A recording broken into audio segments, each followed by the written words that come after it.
अच्छा, ये total income तक हम पढ़ चुके हैं, ठीक है। हमने ये कैलकुलेट करना सीख लिया है कि हमारे सारे head of income, income from salary, income from property, business, capital gain और अदर सोर्सेज, वहाँ से हम अपने जो है वो सारे हेड ऑफ इनकम से जो चीज़ें निकालते हैं उससे फिर हमने टोटल इनकम पढ़ा है।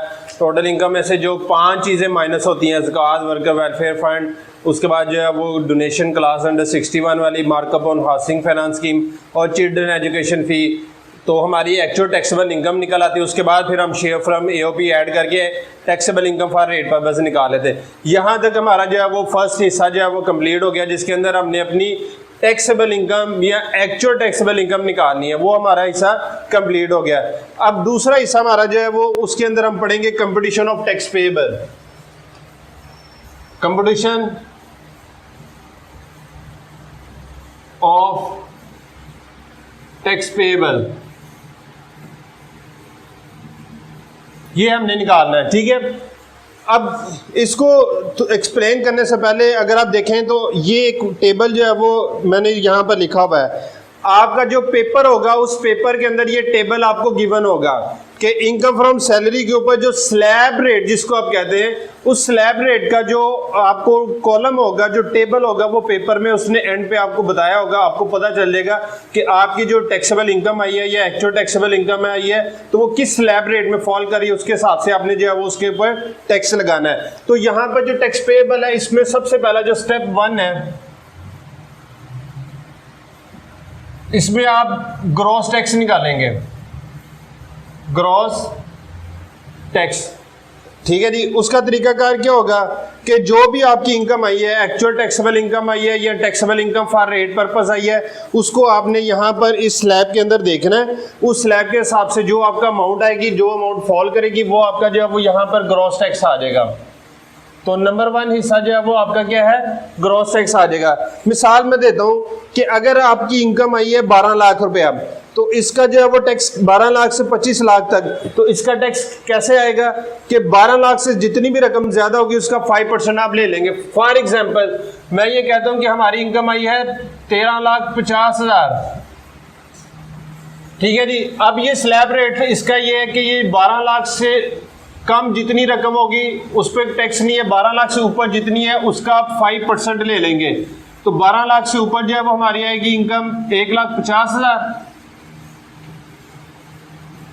इसका 5% ले लेंगे हम, तो ये यहाँ पर हमारा जो है वो ग्रॉस टैक्स आ जाएगा, ठीक है। क्लियर होगी बात। ये फर्स्ट स्टेप है जिसके अंदर आपने ग्रॉस टैक्स कैलकुलेट करना है। अगर सवाल के अंदर शेयर फ्रॉम एओपी दिया हुआ था, अगर सवाल के अंदर शेयर फ्रॉम एओपी दिया हुआ था, तो फिर उस सूरत में हमारा जो है वो स्टेप नंबर 2 क्या होगा, एक्चुअल ग्रॉस टैक्स। हमने क्या लेना है, एक्चुअल ग्रॉस टैक्स। ये कैसे आएगा, इसका फार्मूला लगेगा। फार्मूला आपका क्या होगा, actual taxable income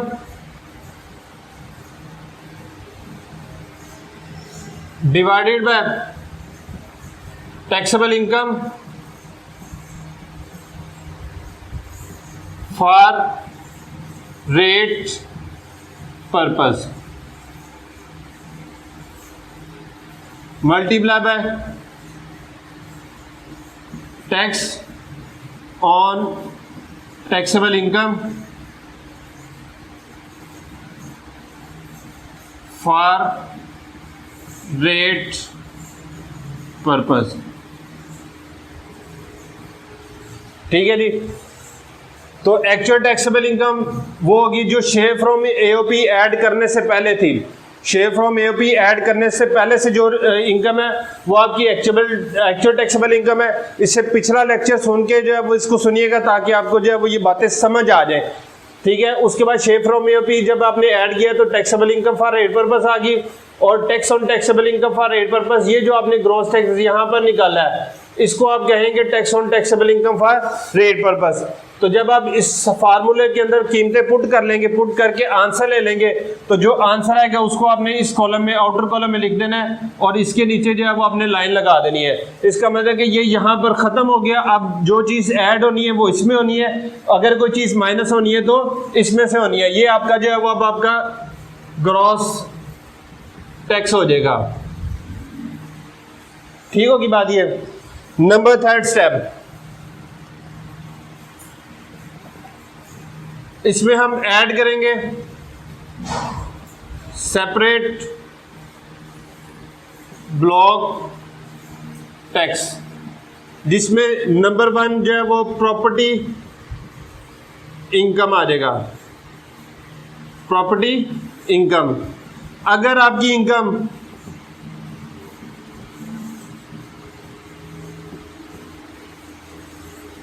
is more then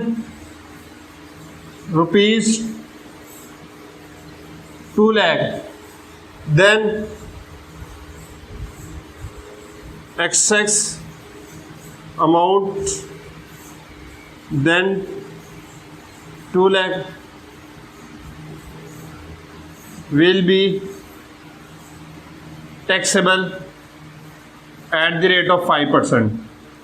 अगर आपकी प्रॉपर्टी इनकम 2 लाख से ज्यादा है तो 2 लाख से ऊपर जितनी भी प्रॉपर्टी इनकम होगी उसका 5% लेके आपने इधर ऐड करना है। मिसाल के तौर पे फॉर एग्जांपल हमारी प्रॉपर्टी इनकम है 3,50,000, इसमें से 2 लाख माइनस हो जाएगा, बाकी रह गया 1,50,000। इसके ऊपर आप जो है वो 5% लेंगे तो इसका जो आंसर होगा, ठीक है जी, फर्ज करें कि हमारा आंसर आ रहा है 7,500, तो ये और ये ऐड हो जाएंगे, ये और ये ऐड हो जाएंगे, तो यहां पर वो वैल्यू आ जाएगी। ठीक है जी, कि इस ग्रॉस टैक्स के अंदर ये अमाउंट ऐड हो गया, फिर ये आपका ग्रॉस टैक्स आ जाएगा। सबसे पहले प्रॉपर्टी हो गया। Number 2 golden handshake. Golden handshake यहां पर ऐड होगा, ठीक है, गोल्डन हैंडशेक यहां पर ऐड होगा। किस सूरत में? Only if average rate is given.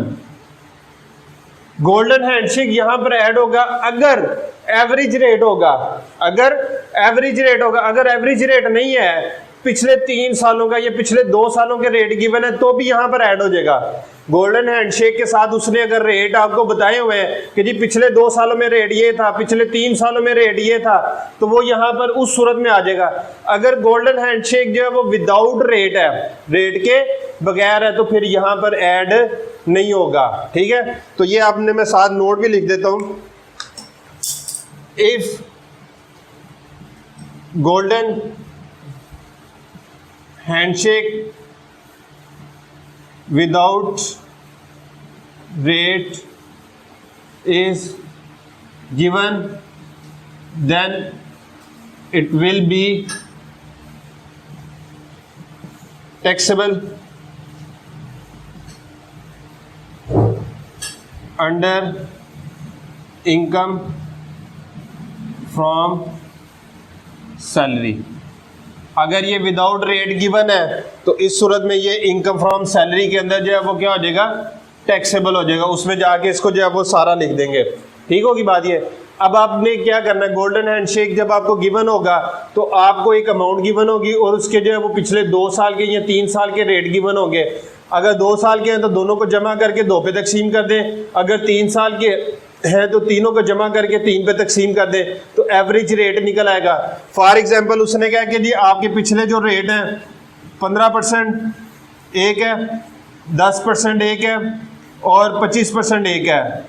आपने क्या करना है, 15 जमा 10 जमा 25 और इसको तकसीम कर देना 3 से। जो आंसर आएगा, ठीक है, उससे फिर आपने जो है वो इसको कैलकुलेट करना है 50 तकसीम 3। ठीक है, तो जो इसका आंसर आएगा, ठीक है, तो उस आंसर से आपने जो है वो गोल्डन हैंडशेक को जो है वो ट्रीट कर लेना है। ठीक है, जो वैल्यू होगी उसके ऊपर ये जो आंसर का रेट होगा वो आपने अप्लाई कर देना है। ठीक है, जो अमाउंट आएगी वो इधर जो है वो इसके अंदर ऐड हो जाएगी। ठीक है, तो यहाँ से जो अमाउंट आएगी वो भी इधर इसमें ऐड हो जाएगी। तो सेपरेट ब्लॉक में नंबर 1 प्रॉपर्टी इनकम आ गई, नंबर 2 आपका गोल्डन हैंडशेक आ गया, और नंबर 3 इसके अंदर जो है वो आते हैं आपके capital gain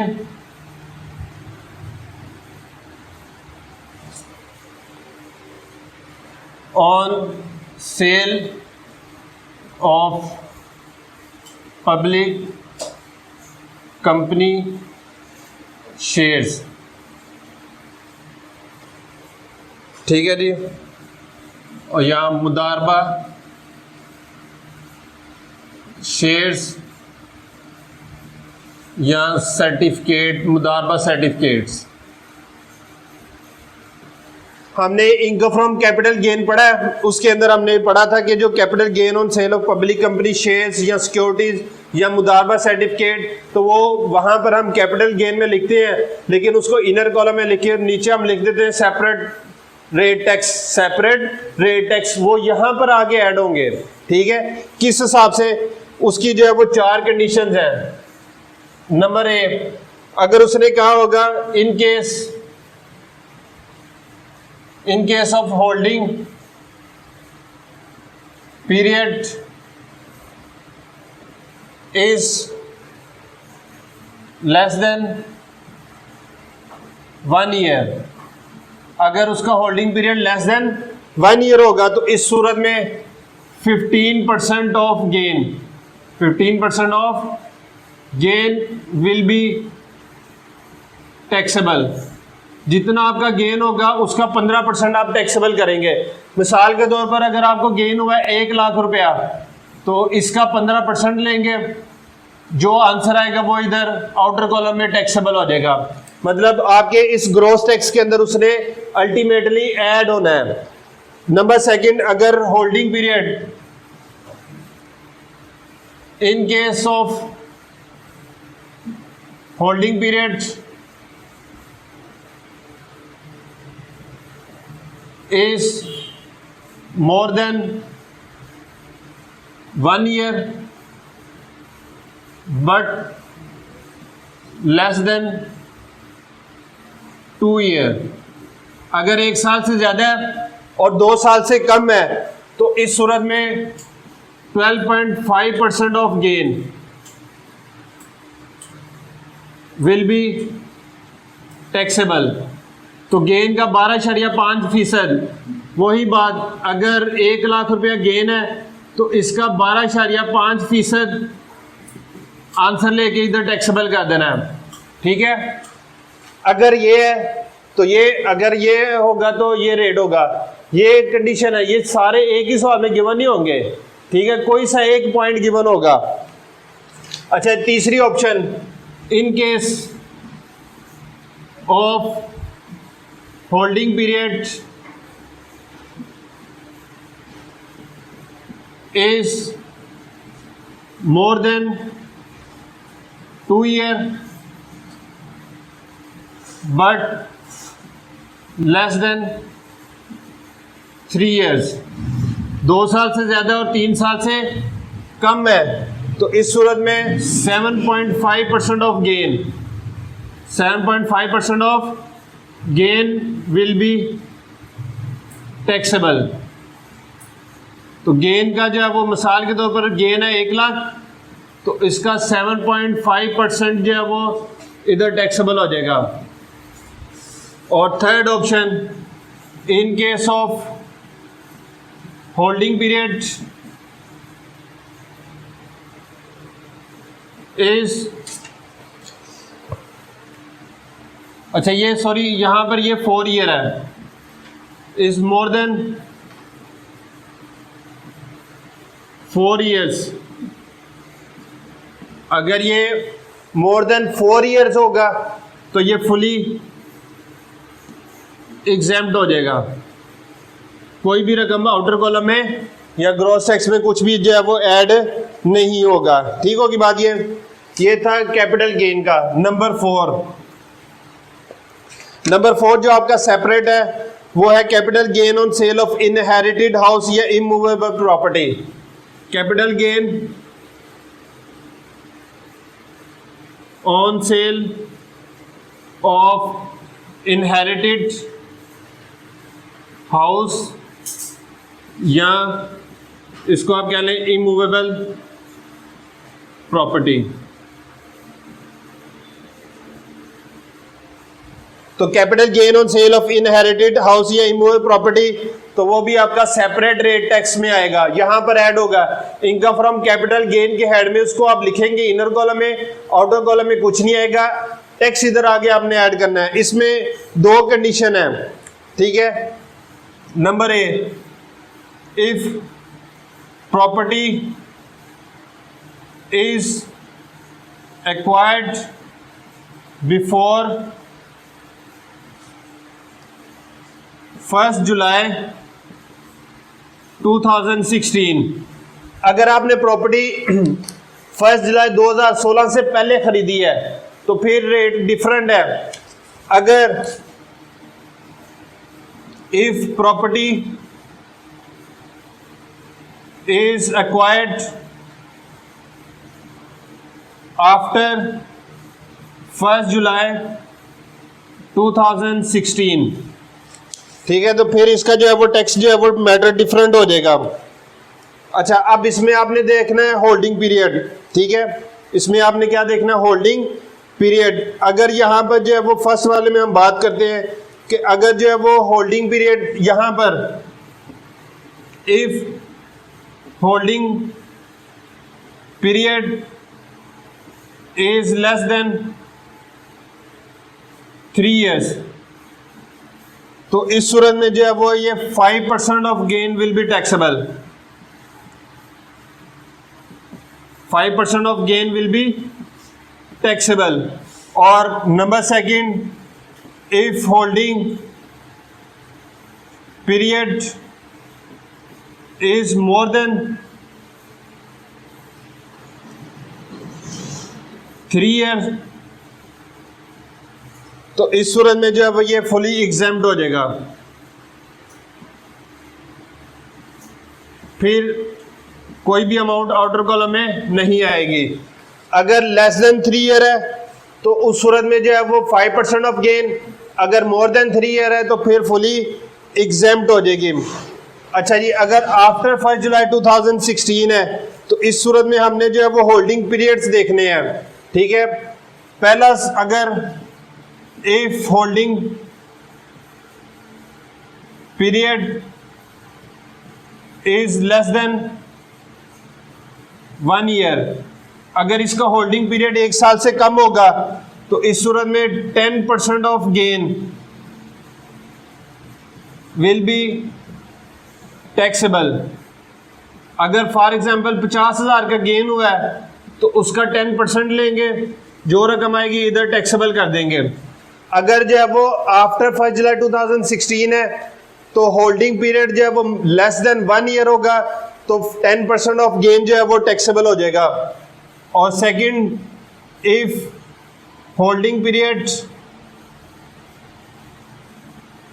is more then 1 year but less than 2 years, 1 साल से ज्यादा है और 2 साल से कम है, तो इस सूरत में 7.5% ऑफ गेन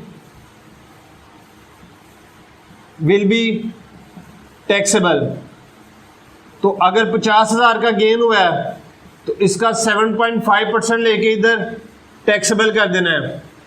अगर होल्डिंग पीरियड 1 साल से ज्यादा है और 2 साल से कम है तो फिर ट्रीटमेंट ये होगा, अगर 2 साल से ज्यादा और 3 साल से कम है, third option, if more than 2 years but less than 3 years, अगर उसका होल्डिंग पीरियड 2 साल से ज्यादा और 3 साल से कम है तो फिर 5% of gain will be taxable. तो जो आपका गेन होगा, मिसाल के तौर पर 50,000 गेन है तो इसका 5% लेके इधर टैक्सेबल कर देना है। और last option, if holding period is more than 3 years, तो फिर ये इस सूरत में फुली एग्जेम्प्ट हो जाएगा, इस पे टैक्स चार्ज नहीं होगा, ठीक है। तो ये सेपरेट ब्लॉक की चीज़ें आ गई। तो ये आपका जो है वो स्टेप नंबर 3 था। क्लियर होगी बात? ये यहाँ तक कोई कन्फ्यूजन? ठीक है। अब कल का हमारा लेक्चर जो है वो लास्ट टॉपिक पे रह गया। उसके बाद जो है वो हमारा जो है वो ये इंशाल्लाह जो है वो सैलरी का जो न्यूमेरिकल है इसकी सारी बेसिक्स जो है वो ख़त्म हो जाएंगी। ठीक है, इसको समझिएगा। कोई प्रॉब्लम हुई, कोई क्वेश्चन हुआ तो आप मुझसे जो है वो डिस्कस कीजिएगा, मैं इंशाल्लाह आपको बता दूंगा। ओके जी, अल्लाह हाफिज़।